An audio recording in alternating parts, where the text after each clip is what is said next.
Vumbeni, mumefurahi rais kufika hapa? Mumefurahia hii maendeleo? Sisi tunataka kusema Your Excellency, kazi yako inaonekana.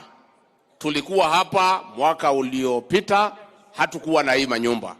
Wale ambaye wanapigana na hizi project, hata kama unasikia vibaya kwa sababu rais ameleta hii mpango wa affordable housing, hata kama hutaki kuona hii manyumba, ukifunga macho, kwa sababu huwezi funga mpaka dunia ishe, ukifungua utakuta hii manyumba imesimama na wananchi wanaishi huko. Si iko namna hiyo? Si vijana wamepata kazi? Kwa hivyo rais wetu, tunataka kukuomba wewe focus on the job ahead. Wewe uko na mkataba na Wakenya ya kujenga manyumba ya affordable housing na kutafutia vijana ajira. Vijana zaidi ya 3,000 wamepata kazi hapa. Rais, endelea kutafutia hao vijana ajira, kwa sababu wewe uko na mkataba na watu wa Kenya. Na hakuna mtu anaweza pigana na maendeleo.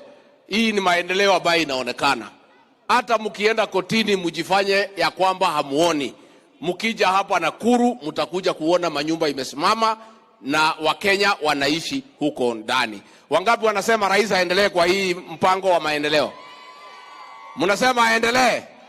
Nionyeshe kwa mkono wale nasema rais aendelee. Asanteni sana, tumkaribishe rais wa Jamhuri ya Kenya azungumze na nyinyi.